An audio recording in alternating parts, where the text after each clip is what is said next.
Hello everyone, those of you who have joined our science stream. What awaits us is a very exciting stream that is dedicated to AI in medicine. Today you will learn a lot of interesting things. I'm sure of that. And this will be moderated by the head of the lab on data research from Sber, Vladimir Kokh. Vladimir, you have the floor.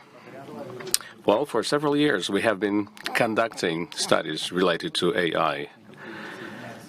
Increasingly more participants have been joining this platform, and that says that this topic is definitely relevant and interesting. For the fourth year running, we have been conducting this session dedicated to medicine and to the use of AI in healthcare. In the previous years, the focus was more on the business side and the practical side of that matter, but this year we want to focus more on science and research related to medicine and the various aspects of healthcare.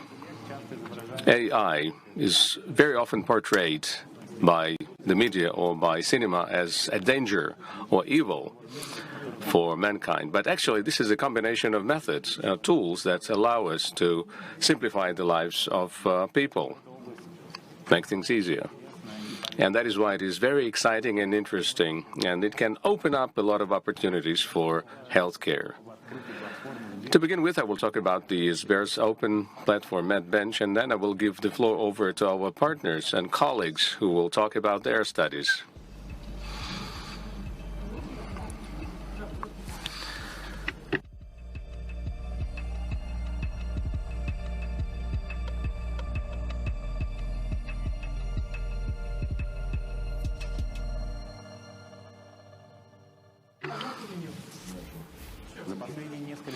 Over the last several years, we have seen a lot of progress in the analysis of the natural language. In order to compare various solutions and methods that have been created by research teams and startups, it is necessary to create benchmarks that would allow us to compare these solutions between each other as part of the same sets of tasks, data, and formulations of tasks. And that's why we develop benchmarks that allow us to look at the various aspects and the quality of solutions for these analysis tasks for the natural language. We can analyze the tone of voice and look at the answers to the questions that are in the text, the connection between the end and the start of the text. What is the causal effect? There are a lot of tasks like this, and these benchmarks can be used quite actively by the scientific community.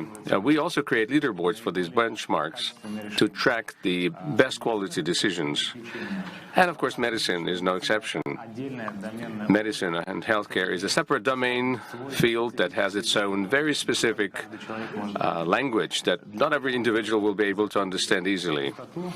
In order to fill this void, we decided to create a separate medical benchmark that would allow us to study and evaluate how well AI deals with the analysis of medical texts, Russian language medical texts, which is very important to note. Right now, at our benchmark, we have 3 tasks that each researcher can tackle. If we look at the portal, we will see that these tasks are well formulated. You can open them, evaluate them, download data to train the model, to download data to test the model's quality, to see how well it works.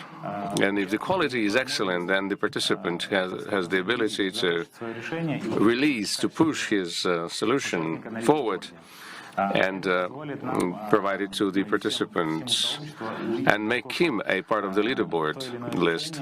And that will allow us all to see how well thought out that decision is and to what extent AI is able to achieve the quality that is attained by human doctors. And that's why we asked each of those tasks to be solved by human doctors to verify how well AI handles this job compared to people. And at some point in the future, AI could probably make decisions with the same exact accuracy as humans do.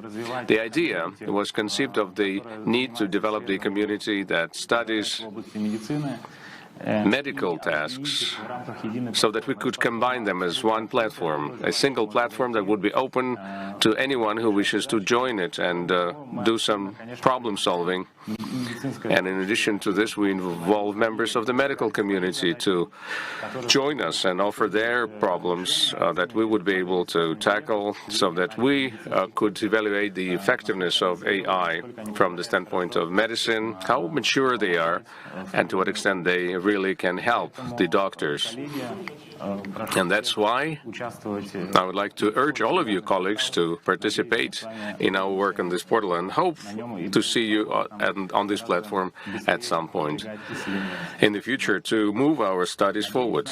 And I hope that this platform is going to be useful to a lot of professionals who are involved in medicine and healthcare. Now I would like to give the floor to Iliya Tyrov, the Deputy Head of the Department of Healthcare of the City of Moscow, who will tell us about the intellectual services available at the unified digital platform of the Moscow healthcare system.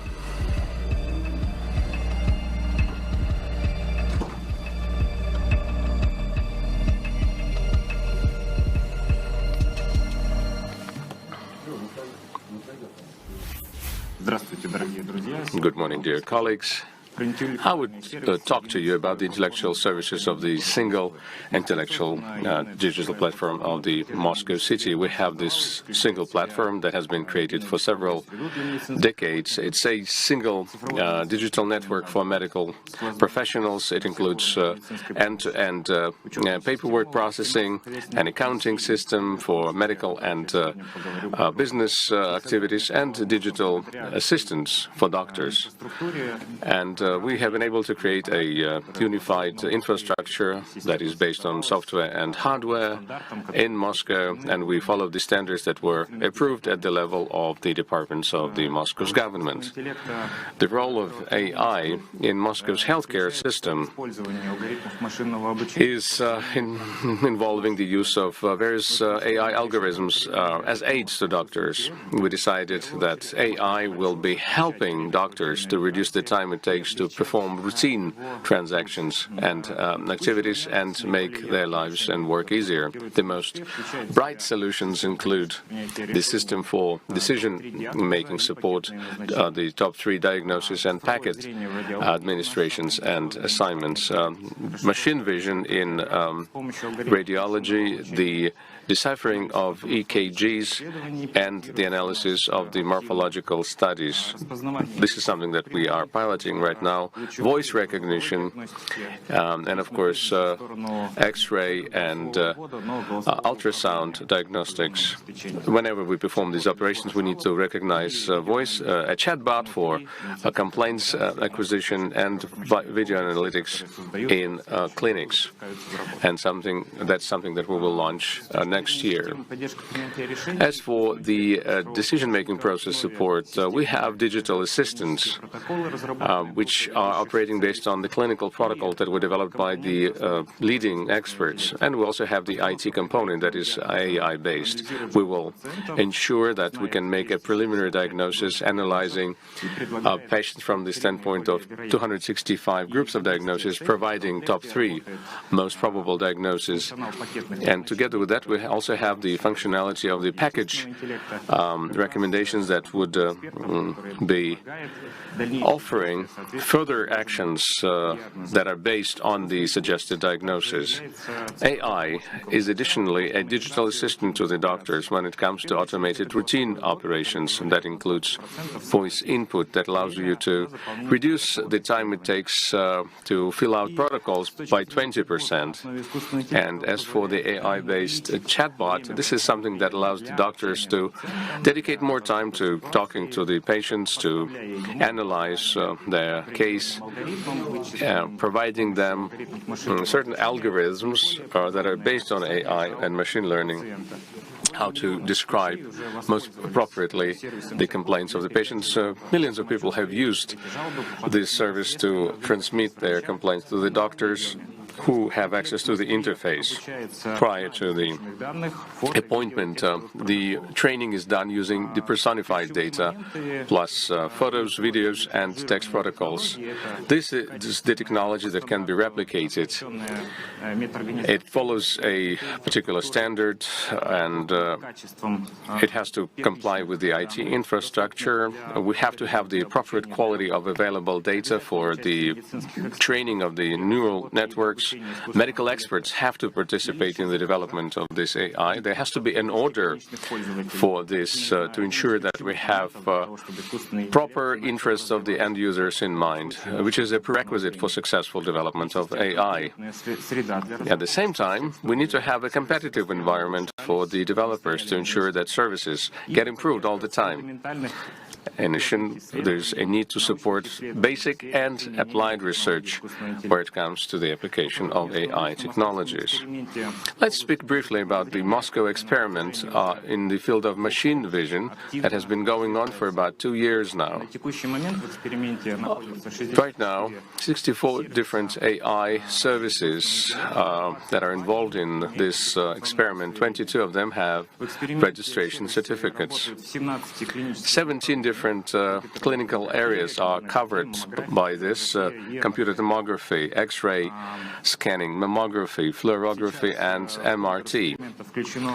Right now, the experiment involves 153 medical organizations and more than 1,300 diagnostics devices that are used to transmit the results of the studies to a database. 18 companies participate in the experiment. 90% of them are domestic homegrown developers. Over the experiment's time frame, we've analyzed 7.6 million of studies, including 3.1 million in 2022. That's a tremendous amount of data that has been analyzed. And of course, this is still at the experimental stage, but that's a huge amount of data you can analyze and develop the machine vision market. At the same time, we help the algorithms to improve further. We have developed 195 data sets along different focal areas to improve this service. As we develop this experiment, we have created a vast infrastructure for the support of developers and users of AI. We have paid out more than 800 million grants, and we've developed an open catalog of AI services. We've developed a marketplace for AI services. For doctors, we keep a public leaderboard for AI services, where we evaluate the quality of our AI solutions using an open source method. We collect feedback from the doctors and users, and we continuously hold workshops to analyze whether the doctors agree with how the service treats particular cases, and we improve our system that way. We also have an electronic library of data sets that is open to anyone who wants to achieve their goals. Probably the most valuable slide to all of us. I'm talking about organizational and methodological support for the experiment. It just looks like yet another machine vision experiment, but it seems to me that what we will have developed would be used in any area. We want to use the algorithms of machine learning for that. We have developed organizational and methodological solutions that allow us to put together an order for a service associated with the processing of data. That includes how to identify the appropriate clinical areas, requirements for functional and diagnostic services to make sure that they meet the same patterns and templates. And also, we have developed the fees that are charged for these services. They have been calculated and discussed with the business community. They are aligned with everyone's interests, and they are now participating in forecasting the funding for the experiment. Service validation is another important step. After the service is commissioned, it can undergo a change. That's probably associated with how AI is used at clinics. And in order to make sure that the service is still at the right quality level, it needs to be validated at all times. Its parameters need to be validated. There is a need to control for defects. There is an initial validation, which includes some testing data sets to check out how well the AI handles data. Then we would have to develop the test sets, and then we would launch the production part of the service. We would do functional testing, clinical testing, where the doctors would validate the results of the testing, and we would also have a platform to change the version numbers of the AI services. We have the ability to provide feedback within the system, right within it, after the service has handled the investigation, the study, and then there are workshops that are held together with the doctors to analyze any defects that may have taken place to ensure that the technology gets better. Certainly, we need to keep our eyes focused on problems that can arise whenever it comes to using AI. I'm talking about the work with the users. I'm talking about doctors in this case, the doctors that describe the studies, and of course the doctors need to go through continuous training. We organize demo days to propagate the knowledge about this service and also offer them solutions that can be provided. Each doctor can select the services of their liking if they want to get some reference data for comparison, whether they can be happy with the results of the service. And in a similar way, we periodically conduct regular assessment of doctors' confidence in AI. I would like to say that this is something that has been growing, that trust has been growing. And at the start of the implementation, we were at one level. We have gone a tremendous way forward, and we are now trying to do this at the Yamalo-Nenetsky Autonomous District, working together to ensure that we have the doctor's trust when it comes to using state-of-the-art technologies in day-to-day operations of healthcare systems. Our services allow us to perfect our experiment continuously. We started with 4 areas, and the number of services was really quite limited. Right now, by contrast, we are developing by leaps and bounds, and we are looking at the specific proposals for the fees for this medical service. We are improving our organizational structure that includes the infrastructure and the technical support, and we are very hopeful of the future, and we can see that whatever we do is really impacting the market in a positive way, and we want to be the flagship and continue being the flagship, and we're doing our utmost to make sure that that happens. That completes my presentation. Thank you very much. Thank you, Iliya. We hope that the capital's experience will be useful to our colleagues in the regions and to those who are watching us from other countries. And Mr. Vasiliev, a radiologist from the Clinic of Technologies from the Department of Moscow's healthcare system. Yuri, you have the floor.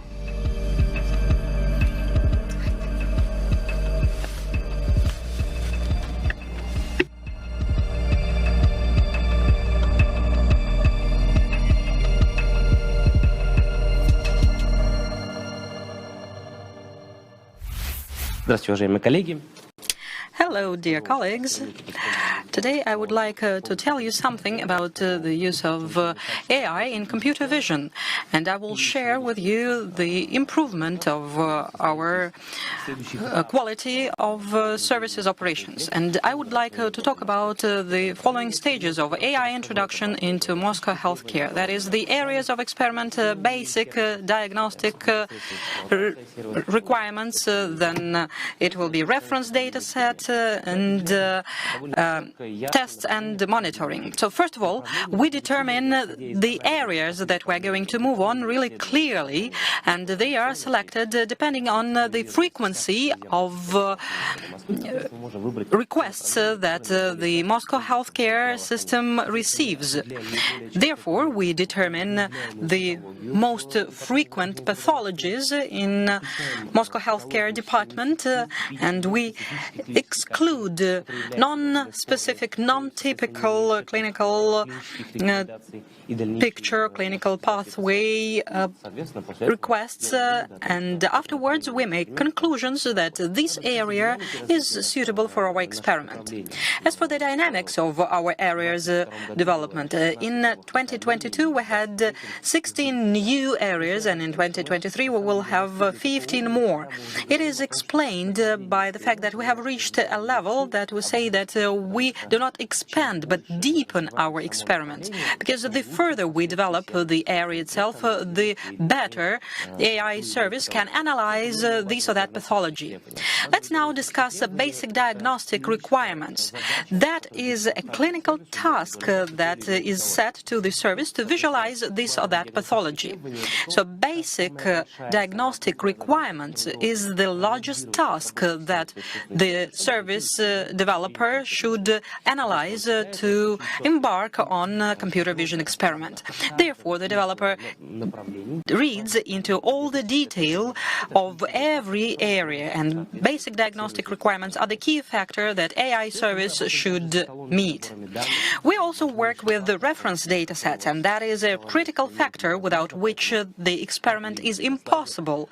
You can see on this slide that there are special devices in Moscow healthcare department that are used to collect data that are further sent to preprocessing, that is text, images, signal data. Then the data are labeled, and the labeling is validated afterwards, and at this stage we have expert validation. Afterwards the data are registered and archived.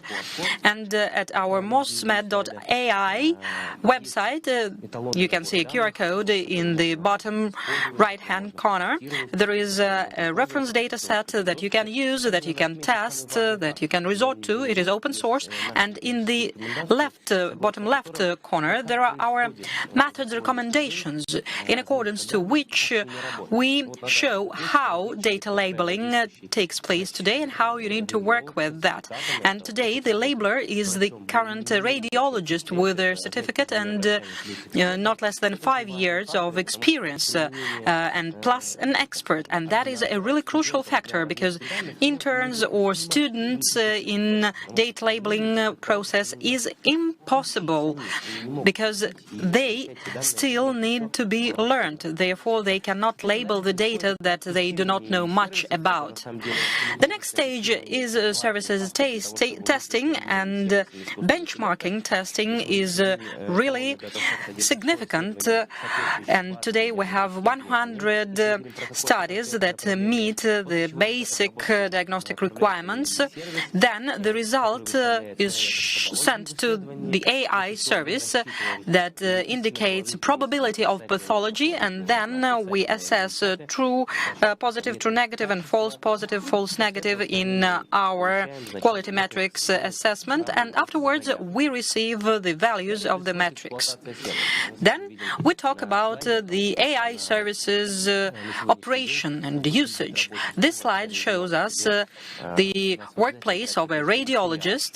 So we have triage, mandatory triage, and that is the studies where the service identified a pathology. So the workload per radiologist is distributed along the day, so that first he or she receives difficult cases and then normal cases. And it is critical to mitigate the latency period. That's why we have really very stringent requirements for SLA.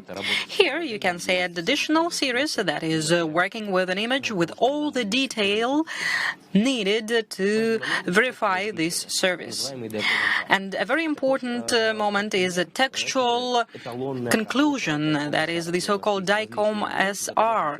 And here we have different blocks that respond to these or those questions, and the DICOM SR5 is critical here because it describes the detail of the findings. That is something that we're going to further integrate into the clinical picture. And then you receive a marketplace and you can click one button to send this point to an AI service, and every radiologist using it can open a list of apps that he or she can send to this service, and they have all the names of the service, all the background information, and they just click one button and send the study to this service, and maximum in 2 to 5 minutes he or she receives the results of the research. And DICOM SR5 is a really crucial point that enables us to standardize radiology, and radiologists can avoid describing the image. He or she can use the information from the service, make some adjustments, and not waste time on describing the whole pathology. As for quality control of AI services, that is the most important point that we need to discuss. First of all, there is a technical and second, clinical monitoring. Technical monitoring is fully automated, and we have if we have not all services, not all images analyzed, we have very clear parameters of technical monitoring that works in automatic mode. If we talk about clinical operation assessment, if you see that is a really large block and that is really time-consuming, labor-consuming operation, you can see the formula, you can calculate everything using this formula and assess it. It is all stipulated in the respective order or ruling, and sampling of 80 studies is analyzed, and all the services operation are analyzed too. Here you can see, for example, a false negative result, and in the red circle there is a part that the service did not visualize, and at CT we can see this area in computer tomography, and in X-ray we can see that there are no changes, but as for the verification at the CT we can see the rate lung damage. We can also see false false positive, and talking about the previous, the false negative result is the result that the service did not see. So here we are guided by the radiologist, and we control the processes when the radiologist sees something and the service does not. And it's great that with each new service iteration, these cases are less in number. So moving on, there are also false positive returns, and we monitor them, and they can also be incorrect outlining, so we can see the results of wrong outlining by services. And then we talk about clinical assessment of AI services operation. that is further work of ours of introducing threshold. We have done that actually already. We have met the developers. We have published another order with all the necessary indicators stipulated there. So that is an ongoing work with AI services.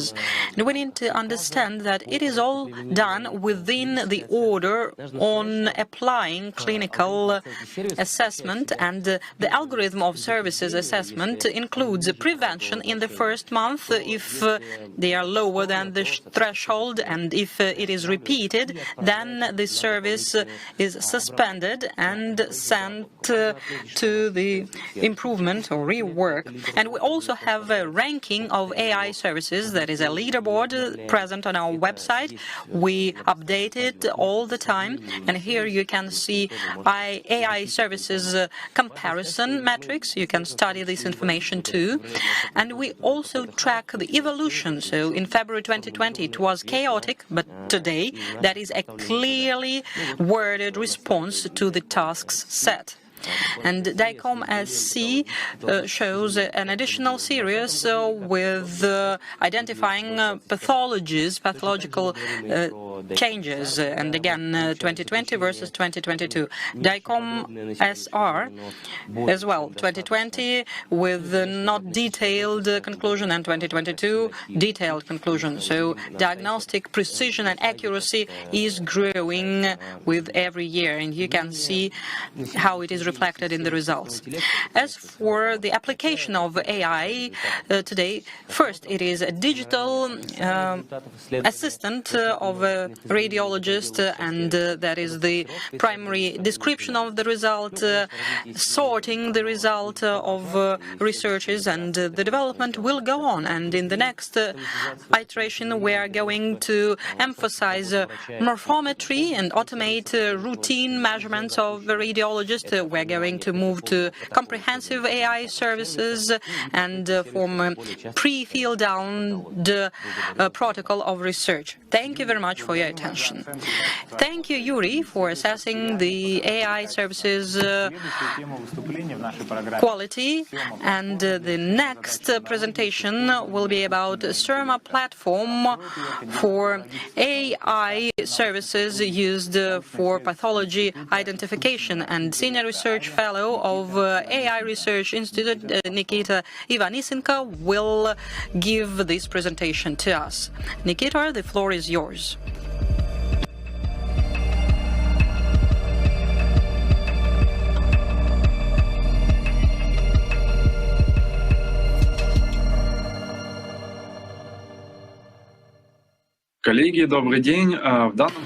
Good morning, colleagues. In my presentation, I am going to tell you something about a tool developed at AIRI together with our colleagues from Gamaleya Institute and Sber AI Lab. So this tool is called SEMA, and it is aimed to tackle very important immunology tasks. So first of all, let's see what a vaccine and immune response is. A key component of a vaccine is, as a rule, a protein that has to imitate the presence of a virus in the blood. In this case, on the slide, you can see coronavirus as a protein that gets into our blood and boosts different immunology reactions. And among these reactions, we are mostly interested in B-cell response that is characterized by the following. When a protein gets into a cell, there are antibodies that can specifically bind with the protein and implement neutralizing activity. Antibodies are not bound with some accidental sites in the protein, but with some particular sites that are prone to this interaction with antibodies, and they are called B-cell conformational epitopes. And in the case of coronavirus protein, we have a whole range of these kind of epitopes that interact most frequently with the antibodies, and antibodies inhibit the virus activities in their turn. And it is really important to predict the activity of these antibodies in computational immunology, because the first question that we ask elaborating some vaccine is what are the most critical sites in terms of vaccine activity and effect. In the recent 2 years, AI has revolutionized prediction and engineering of proteins and prediction of protein properties. One of the brightest examples is AlphaFold, that can predict the 3D structure of a protein using protein sequence, and the accuracy is close to that of experiment. Another approach is the usage of pre-trained protein language models, and embeddings afterwards can be used, like is shown in this slide, as an ESM fold to predict a 3D model of the protein with high accuracy. So a question arises, why not use AI methods to predict immunology properties of antigens? And first of all, the antibodies binding sites. So what we would like to have? We would like to have protein sequence or structure in the input and receive at the output what sites can interact with proteins more and which less. To solve this task, we implemented the tool called SEMA, and our colleagues from AI Institute took part in it, and our colleagues from Sber AI lab, including Dmitry Umerenkov, and our colleagues from Gamaleya Institute, like Dmitry Shuprin and Maria Supran, took part in this research as well. And this work is published in Frontiers Immunology, and I will give you a brief overview of it. First of all, to make a model, we need to have a data set, and a data set in B-cell epitopes is gathered on the analysis of known crystalline structures. When we have a lot of examples of various antigens that are bound with antibodies, and we can clearly state which sites of protein are responsible for this interaction. This data set is not that large in terms of machine learning, so that is around 1,000 unique samples. And to train the network from scratch, it might not be enough, but as we use pre-trained protein language models, this is just enough to get a high accuracy model. The basis of this model, that is called SEMA, is two pre-trained protein models. ESM1V, that is a transformer pre-trained on a large protein sequence volume, and another approach is using pre-trained model ESM-IF1. It is based on another principle. The basis here is GVP layers that receive a 3D structure in the output, in the input, and then they can calculate geometric features of a protein that can be used to predict binding epitope sites. And geometric features of a protein can play not a less important role than amino acid properties and physical and chemical properties. So on the input, we receive either a sequence of a ribo structure with a certain sequence in 3D coordinates, and at the output we receive labeling. The blue is the presence of binding epitopes, the brown color is absence of binding epitopes, and the model was trained with the help of the data set that we put together before, and the main characteristic that we used as an accuracy matrix is ROC AUC metrics. That is how well we can separate and label our classes of respective epitopes and non-epitopes. And the model also had several hyperparameters. I will not give you detail on them, but they were selected to get high accuracy as well.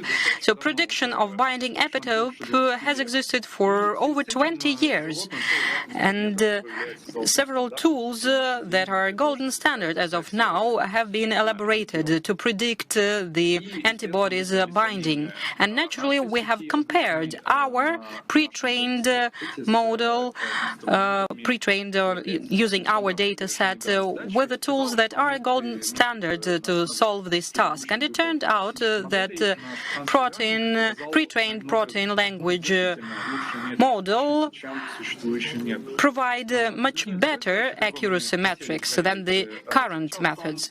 Another task that we wanted to test was that the value that we receive at the output of SEMA, we wanted to learn whether it can be interpreted biologically, like the higher the value, the higher the monogeneity of this part of the site of the protein, or is it just the model that will say, yes, it is an epitope, no, it is not.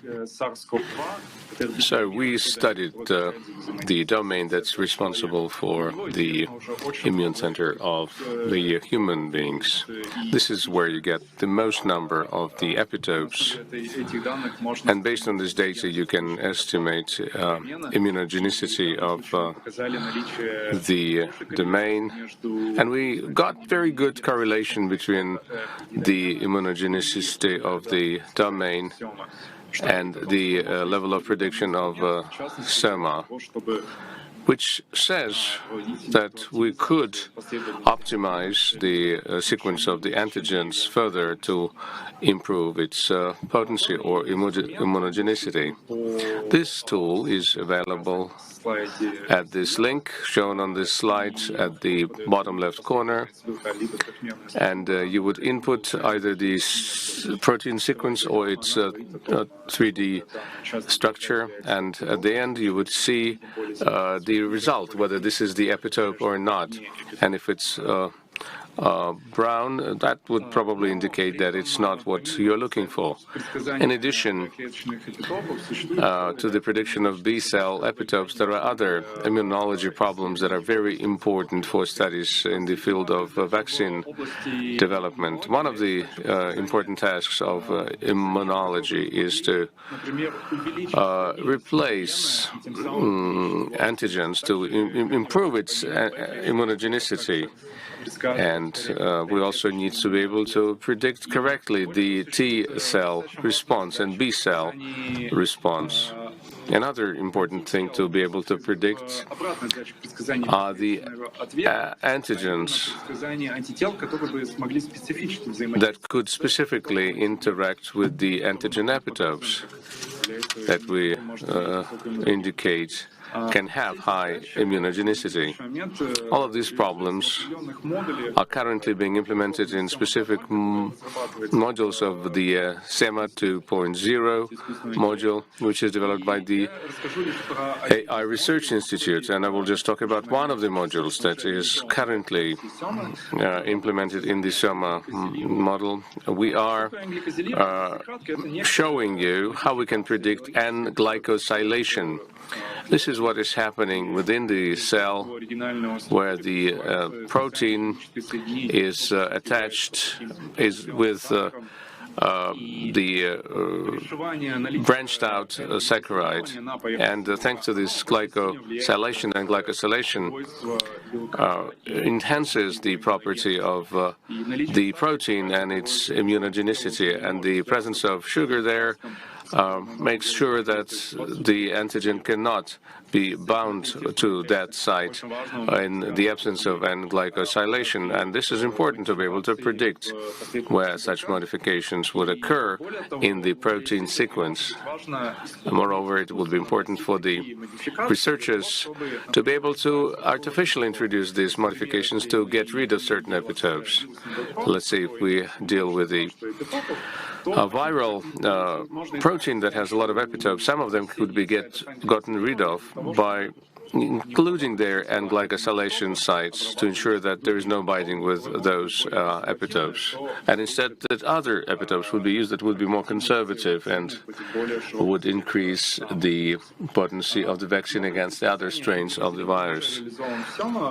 And glycosylation prediction module has already been implemented in SEMA 2.0. We've developed a data set with labeled sets or sites of N-glycosylation. Plus, we've also built a linguistic model that supports this. With this, I would like to thank again our colleagues from the Gamaleya Research Center for helping us develop this platform, and also our colleagues from the AI Research Institute and Sber, our laboratory, with whom we are conducting these research activities under the SEMA 2.0 project. And you can get all of this information by following this link or by clicking on the QR code.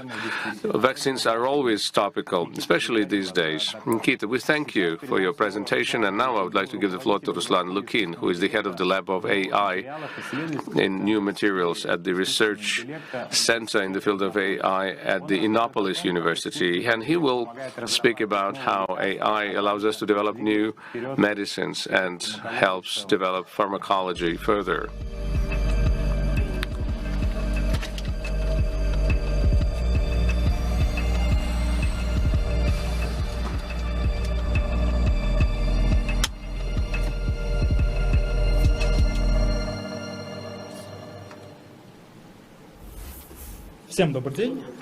Good afternoon, everyone. My name is Ruslan Lukin. I represent the Innopolis University, the lab that is using AI for new materials and for screening small molecules. I will talk about how graph neural networks could be used for catalyst design based on the experience of our participation in the Open Catalyst Challenge last year. And let's start with the major problem. The task is to store renewable energy, which is unlike unrenewable ones produced by nuclear power plants or cogeneration plants do not have peak consumption or peak reproduction volumes. And of course, there will be a peak of consumption during the dark hours, and the peak of generation would be, let's say, at midday in traditional power plants. And this problem will be exacerbated even further as we keep using more of our renewable energy sources, or RESs. And there have been examples of how small molecules could be used to store methane or hydrogen as storage media for this renewable energy. So we would get electrical energy from a source, then we would degrade this water into molecules of its components, including hydrogen, and then using fuel cell will process that to convert it into electric energy and would deliver it to the consumer. And the same thing could happen to the methane. You could use electrochemical reduction process or other processes, and then you would use methane for chemical production or to be burned in turbines to produce electrical energy to be delivered to consumers. And the stumbling block is the CO2. The problem is to somehow take this molecule rather, and reduce it to more valuable products to perform this valorization and make this a renewable cycle.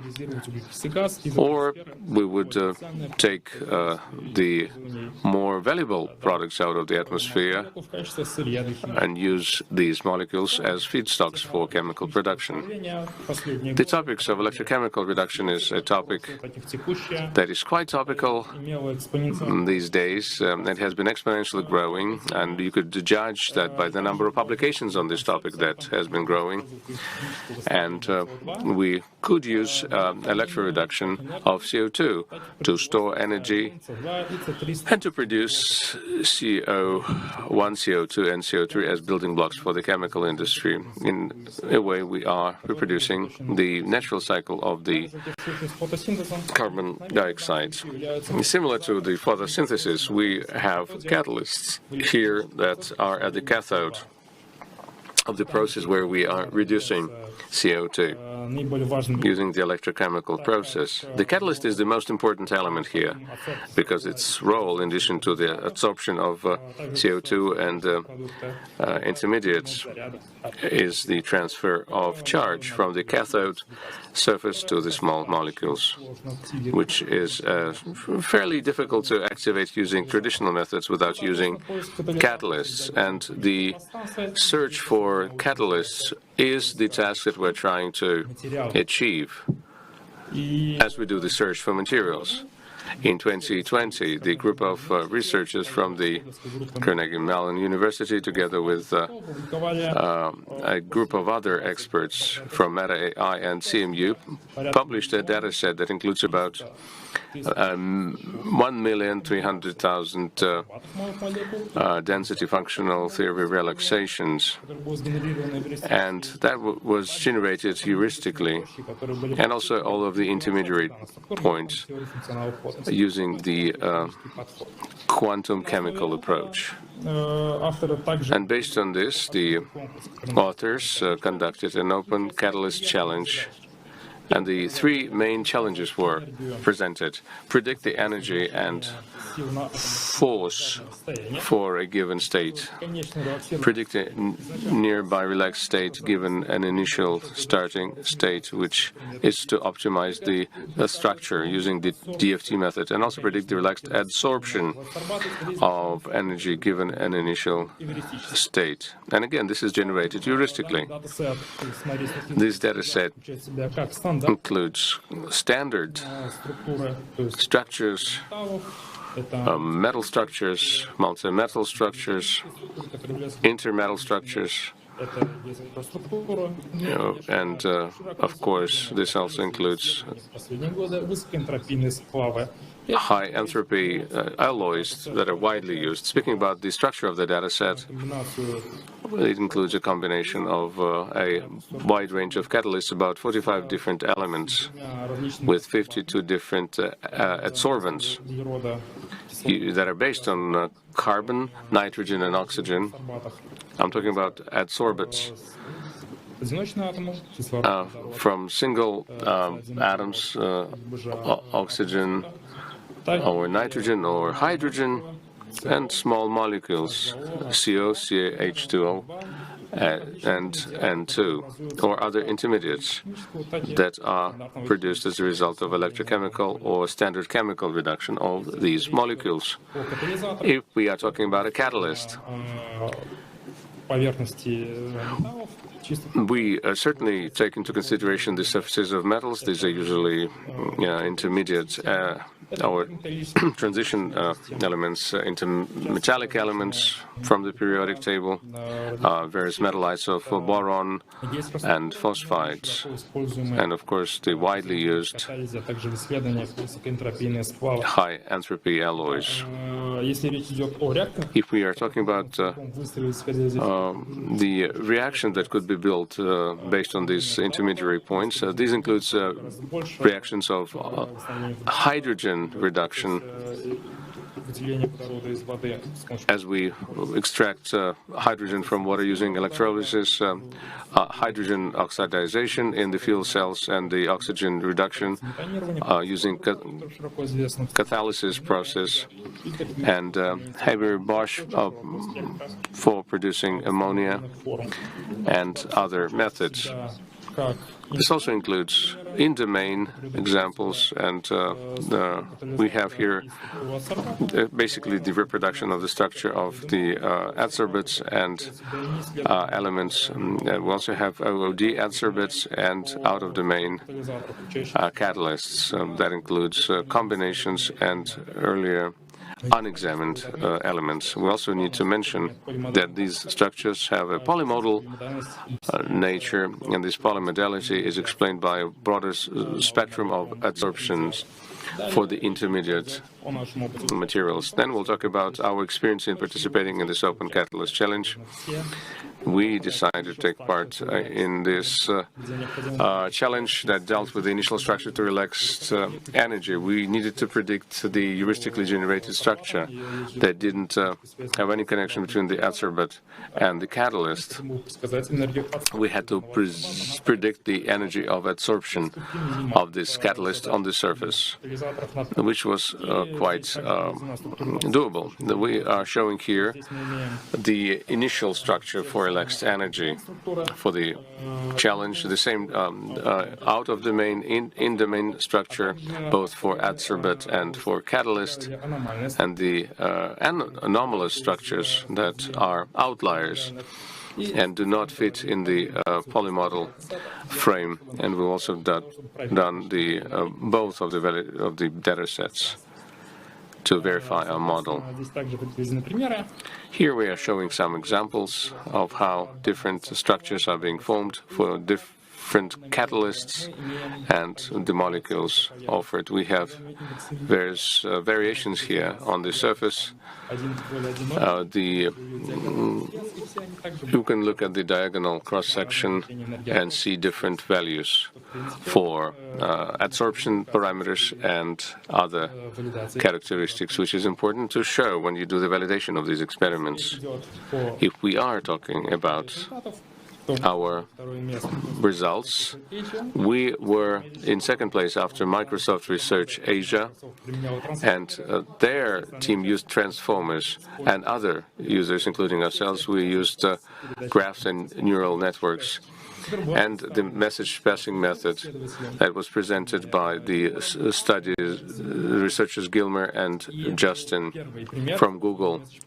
That was the first example of using message passing for graphical neural networks, where they used the convolutional functions and other mechanisms. So this message passage allows us to aggregate the state of the summits and also renew the overall state of the neighboring parameters, which can be interpreted from the chemical standpoint, because all of the intermolecular and interatom interactions could be described from the standpoint of this message passing method. And we also used the CAT-GNNS catalysts is for CAT. This includes preliminary extraction of descriptors from the atoms and the connections between them. Crystallic in our case, and that's why we have structures in the radius graph. And then this is followed by the standard architecture with the data transmission. So we have here several problems that we can address. The first one is the high contribution of non-equivalent interactions on adsorption. How can we describe this? How to featureize the surface adsorbate interaction? We are suggesting that we use interatomic force matrices. The easiest one of them is the Coulomb matrix that uses the method of Coulomb interactions of two charges, the coupled interactions, the Ewald sum matrix and the Zine matrix that includes a correction for the interactions, distance interactions, whenever we talk about the periodic structures. These elements of these structures are further used as the attributes of the RIB functions. The other element is the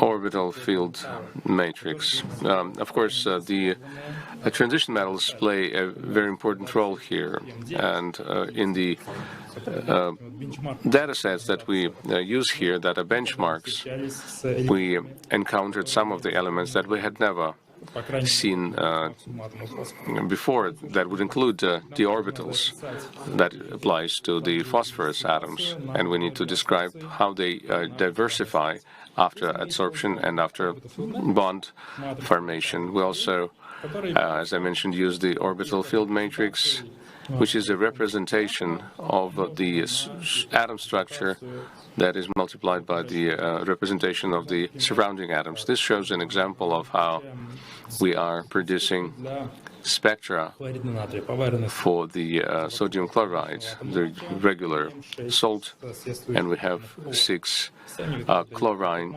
atoms, and they give us the transition to the matrix.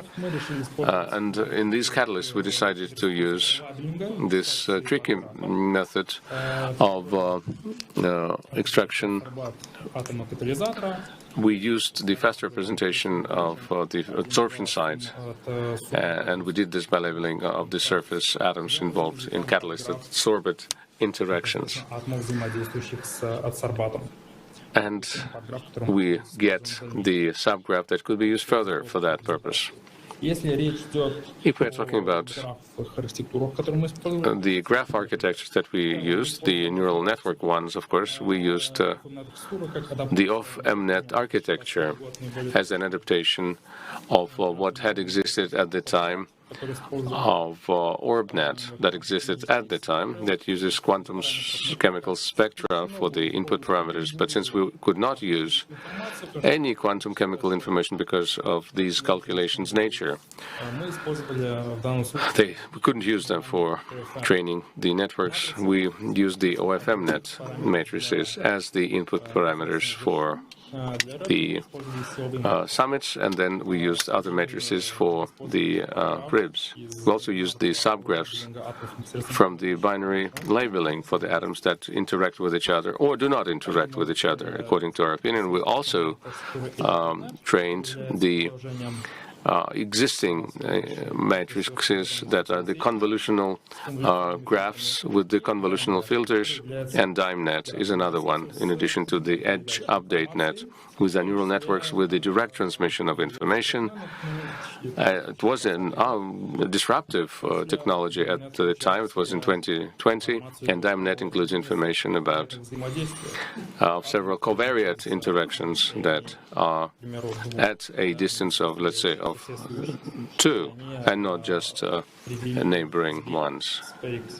And where we would look at the basic function decomposition and see not just the dependence of the distance, as this is done by RBF, by breaking this down into the radial basis, but also looking at the angle. This is quite convenient for the description of the non-covalent interaction.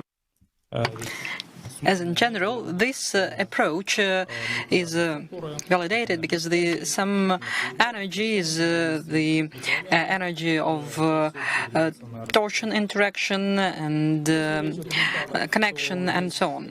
Talking about the results, the authors used 2 metrics here. The authors that took part in the contest, the authors of the contest, that is energy, MAI, and energy with threshold, that is the value of the error that is within 0.01, that is interpreted as a quantum chemistry accuracy. Talking about the results, we can see that the combination of orbit field matrix with DimeNet and with Edge Update Net gives us visual improvement, and we can also see here the end result table, and it witnesses that binary labeling can help us to fast improve the results that we obtain. Another aspect that very often is said by the reviewers in publications where it can be applied, that is uncertainty or prediction uncertainty assessment. And we had gradient boosted trees experiment, and we decided to take the classical CGCNN, the convolution network that in the input layer had a CAD boost, and then it calculated not only absorption energy but also uncertainty as the mean quadratum deviation between the predictions in weak predictors, and as a boost, that is a model from the ensemble. And there is a little improvement as compared to the basic CGCNN in terms of mining and threshold. This concept can be used in practice for training, for adaptive training, when we deal with the screening of unlabeled technical spaces to create a more accurate model with less data. We need to select certain points for the training, and it can be applied for supervised labeling and for active training in the chemical space.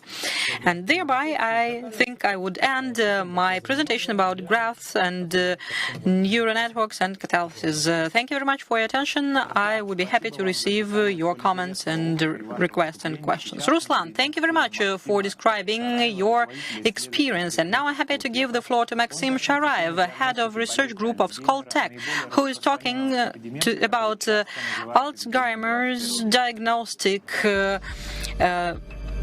AI methods. The disease is called the most widespread in the 21st century.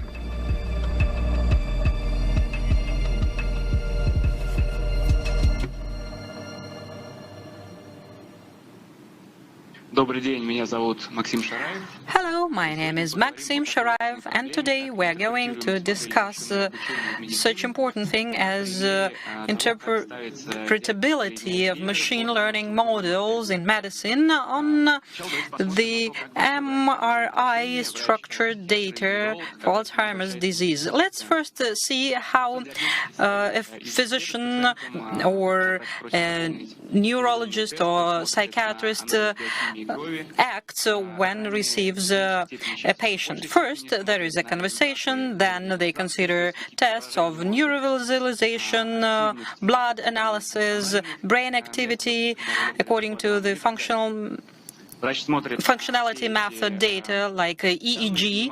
So the medical doctor, considers all these data and understands that the patient is ill, because on the one hand the test results exceed a certain threshold and there are uncharacteristic proteins in blood like neuroinflammations, and in structural images there are certain abnormalities, and EEG shows some abnormal brain activity as well. And that is how the medical doctor makes a decision about the disease, and he or she can explain that, and that is what they would like to receive from any decision-making support system that we are trying to develop for him or her.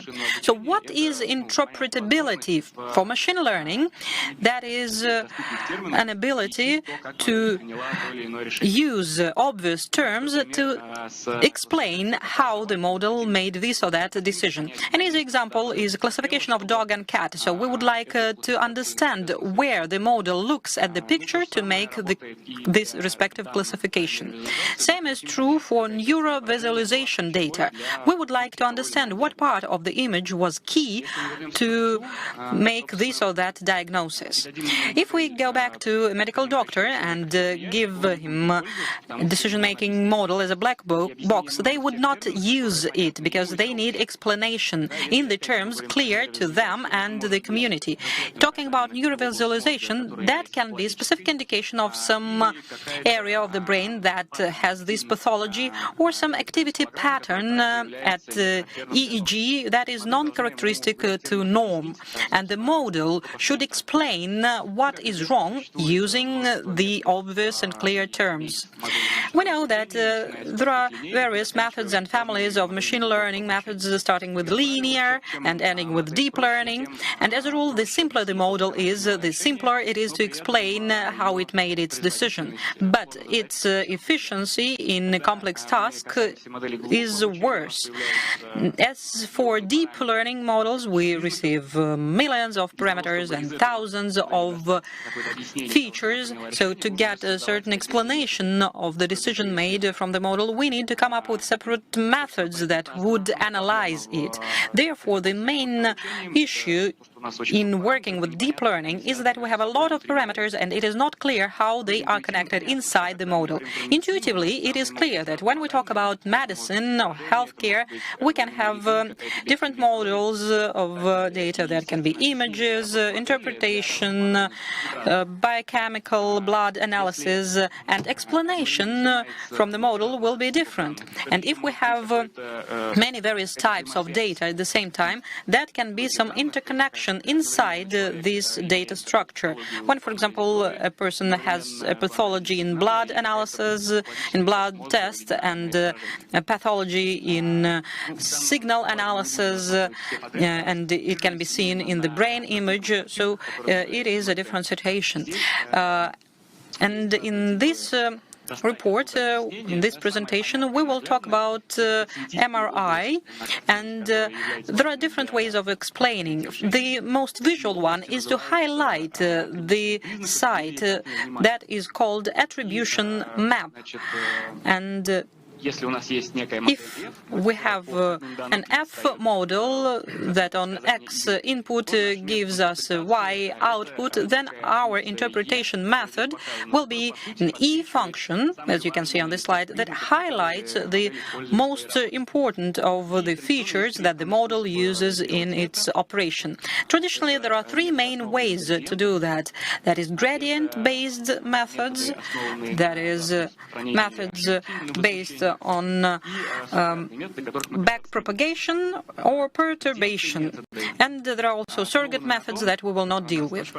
As for gradient-based methods, the idea here is clear. Let's see how the model gradients at the final layer are connected with the input image. So we can map it on them on the input image and see the importances. It can be done directly through vanilla gradients, or we can use some engineering solutions like integrated gradients, where there is a correspondence between the baseline image and the original image. It can be guided integrated gradients that do not work in all the areas of backpropagation, but only in selected paths, and so on. There are some examples of the attribution map for bird detection in the picture.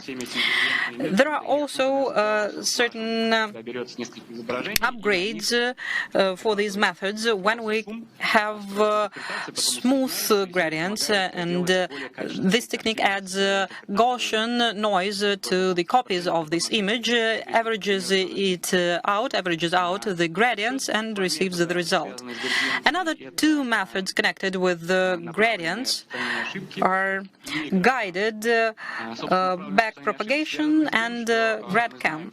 Guided backpropagation is as follows. We know that in the neural network, every neuron is responsible for a certain feature of an image, and it is activated when this feature is present in the input picture. So to understand what this mesh works with and what it does not, we can set all the negative gradients to 0 and have only the positive ones, and it will boost the inspection of the picture at the output, and it can be seen how it works on the slide.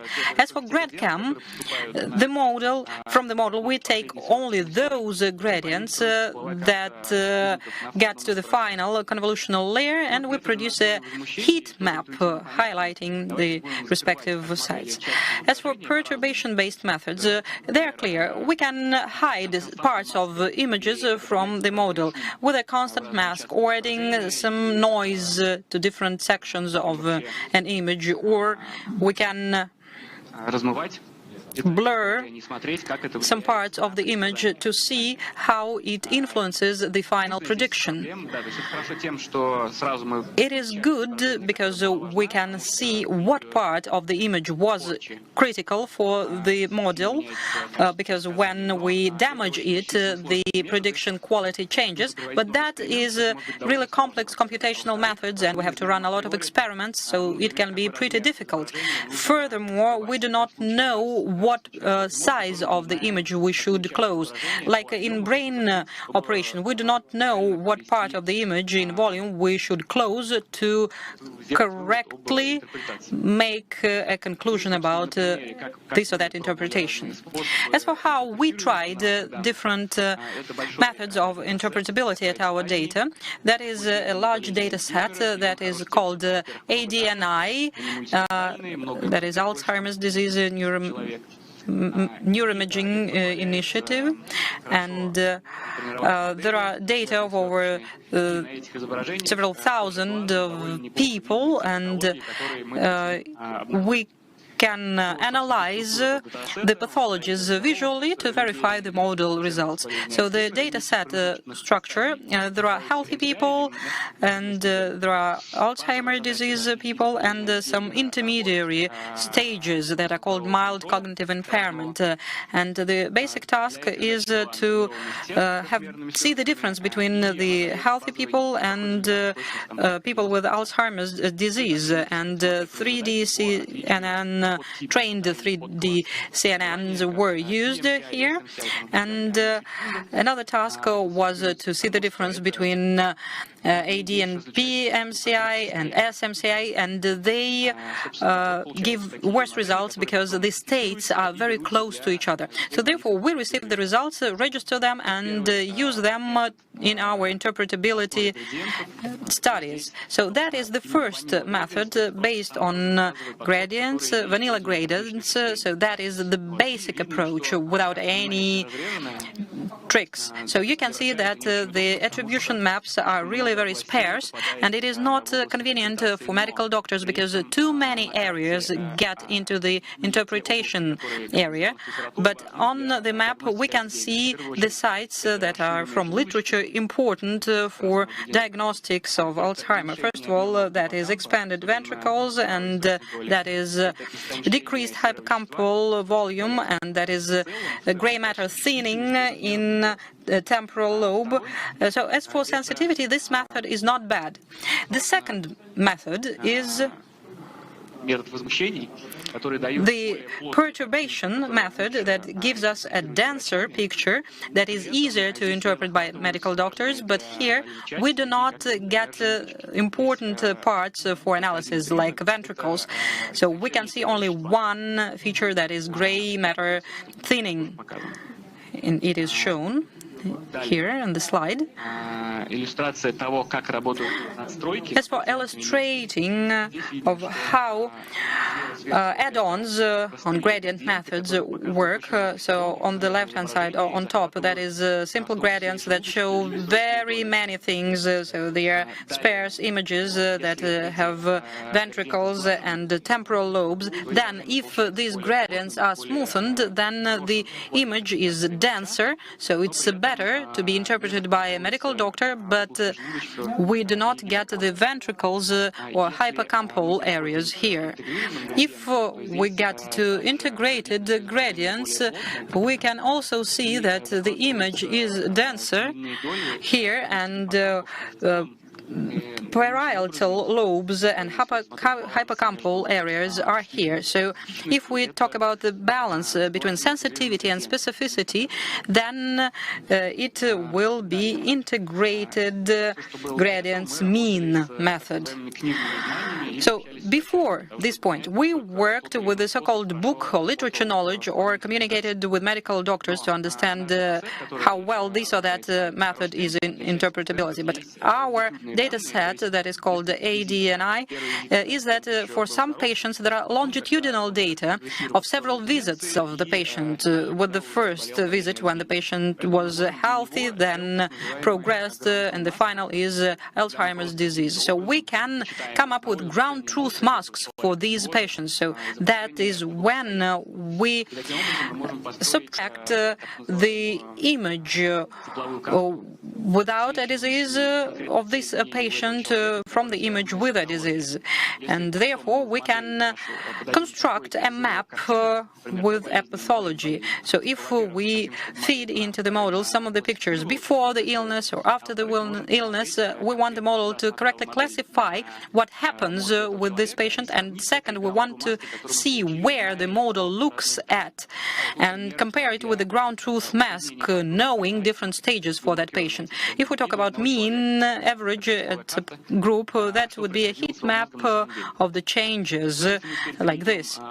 And now, if we go to different interpretation methods, like GradCam and guided backdrop propagation, we will see that on the one hand, so on top there is ground truth method, and on the bottom there is the model interpretation. So we will see that parts important for diagnostics are highlighted by both GradCam and guided back propagation methods, and these are parietal lobes and hippocampal parts. But again, we have no ventricles here that on ground truth mask can be clearly seen, and what is present here is an extra part of the brainstem that was not important for a specific patient, but in the interpretation method it is present here. If we move on and see gradient-based methods, we would also see that the standard gradient method gives us a very sparse image that makes no sense for medical doctors' interpretation. And as for integrated gradients mean method, it gives a good intersection with the ground truth masks received for that patient, and it defines the parietal lobes thinning areas and hippocampal areas that are important for diagnostics, but it misses the expanded ventricles areas that are important here. They are absent here. So as for the base task for Alzheimer's disease diagnostic, this large sample trained model results was taken to us to a model trained with a smaller sample, and you can see that the model that was used for base task Alzheimer versus control is taken to progressive MCI versus control task, and it also returns good results in terms of accuracy, and its interpretation highlights those important areas that first and foremost are damaged at progressive dimension, that is hippocampal areas in the right hemisphere and the parietal lobe areas. So interpretation works here pretty well as well. As for the general conclusions that we can make, they are as follows.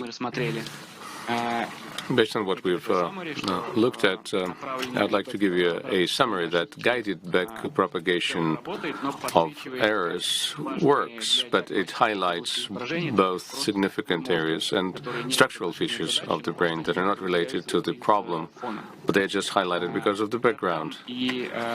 GradCam and meaningful perturbations method are giving us more difficult results because it's hard to interpret them from a clinical point of view because of large non-specific parts of the brain that are covered and not very informative. The variations of ingradiated gradients give more accurate, dense and stable results. This is something that is best for sensitivity, for specificity, and as we had discussions with doctors and discussed what kind of brain parts that are highlighted and compared that with the ground truth masks. And as for the future, methods that are based on AE and GANs are getting more popular. We'll be trying to synthesize images of different classes and would try to basically deceive the network to hide what part of the image is more important. That's all I had for today. Thank you very much. But this effort is continuing. Thank you, Maxim, for this very valuable material. And this will be followed by Elizaveta Dakhova. She's from the AI Research Institute, and she will talk about the scoring of joints with patients suffering from rheumatoid arthritis using X-ray scans.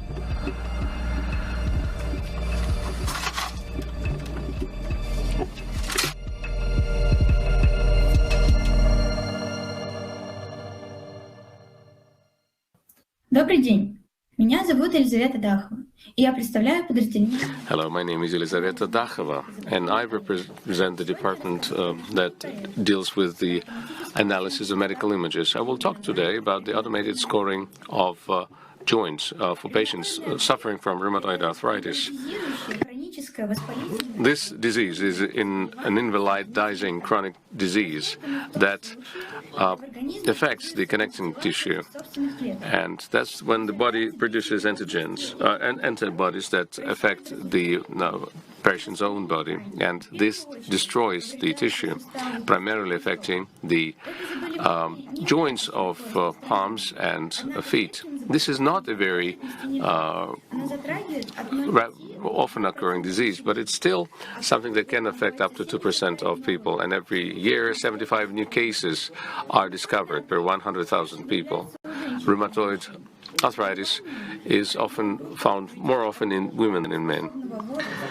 And this is something that is affecting able-bodied people at the productive age. And of course, because it is an invalidizing disease, we have to pay attention to this.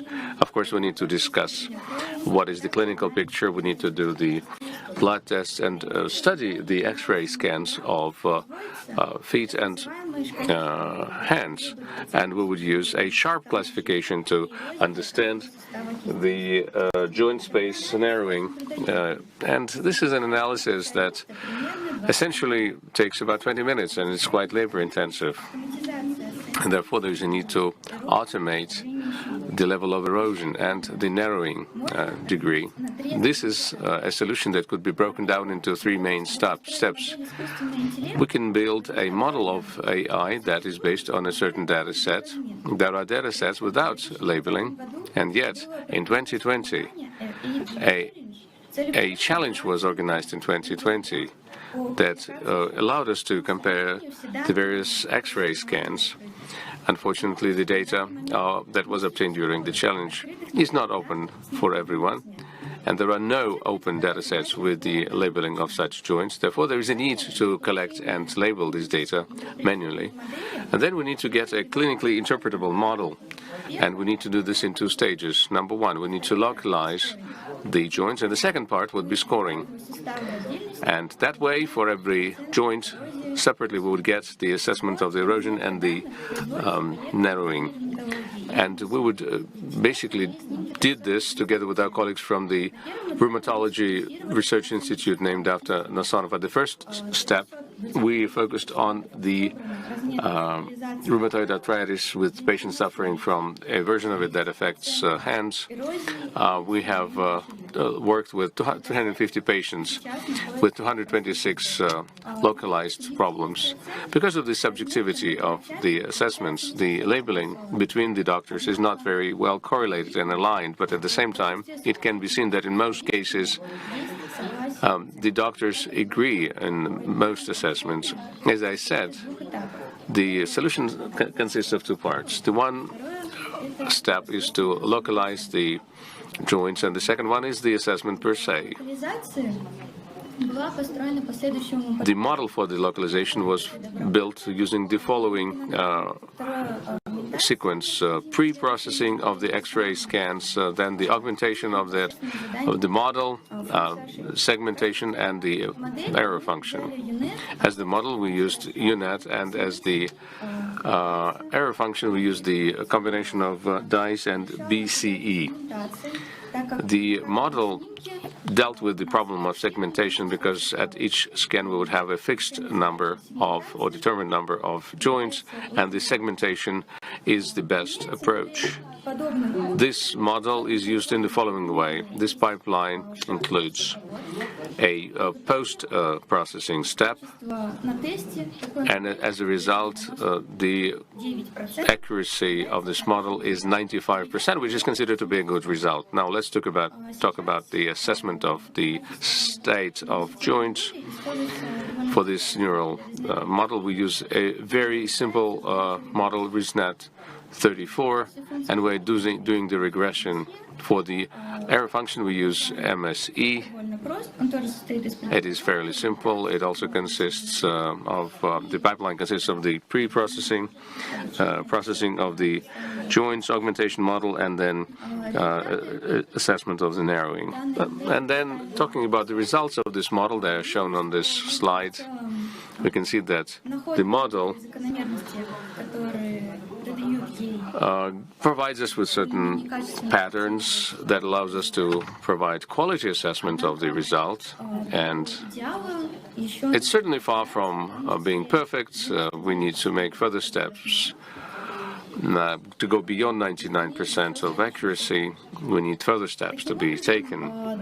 In essence, further work would consist of the following parts: additional labeling of the datasets and the addition of the feed X-rays, testing alternative architectures of neural networks in order to get to a perfect result, a retrospective testing that will be done at the Nasonova Research Institute. This project is being developed together with the AIRI and the Nasonov Institute. And that completes my presentation. Thank you very much. It was my pleasure to speak before you, and goodbye. Thank you, Elizaveta. And the final speech will be by Polina Druzhinina, a colleague of Elizaveta.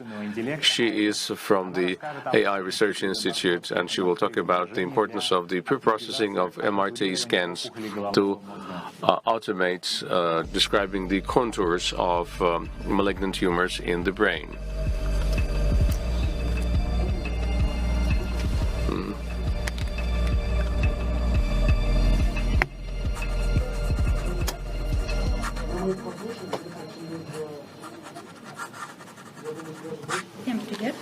Hello everyone, my name is Polina, and I will talk about the neglectable effect of brain MRI data preprocessing for tumor segmentation.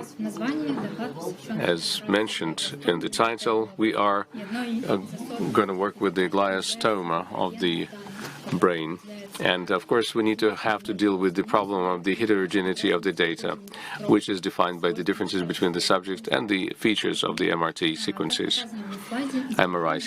This slide shows scans of the same person from the same modality but from different scanners, and they can be different, as you can see.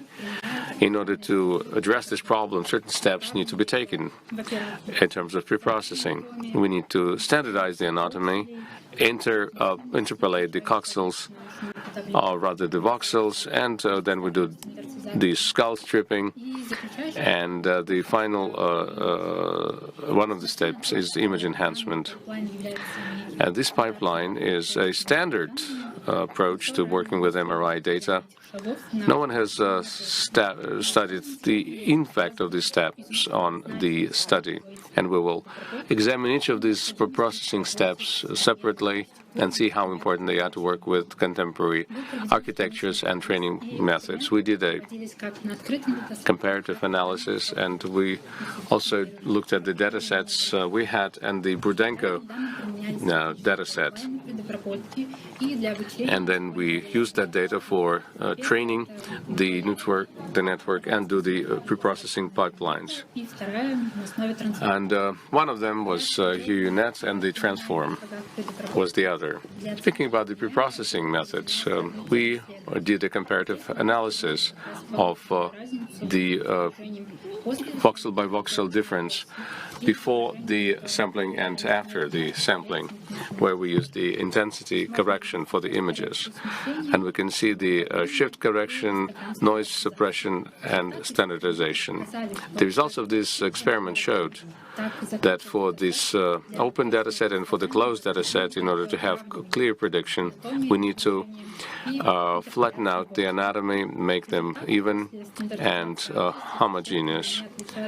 And the results that we've obtained are not very different from the interpolation with voxels, and the correction of poly shift and noise reduction are reducing the dispersion of data and are not affecting positively on the model's productivity. Therefore, statistically important results are only produced by the skull stripping, but this requires a lot of expense, and its contribution is not really that great if we look at the statistically important and valuable parameters. And we believe that if we skip through all of the steps, including, or rather, except the image standardization, can reduce the cost for computing and improve the reproducibility of the results. One of the goals was to develop a data set which is different in the longitudinality of the data collection, because we were doing this for a longer period of time. This was a project implemented by experts in the medical field and also by the experts who are experts in machine learning. We will look forward to hearing your questions, and we'll be really happy to work with you. Thank you for your attention. Thank you very much, Vladimir, for such an interesting stream. And now we're going to take a short break, and after that we're going to have a main discussion about the use of the AI technology for ensuring economic growth, and we will see you at that session very soon.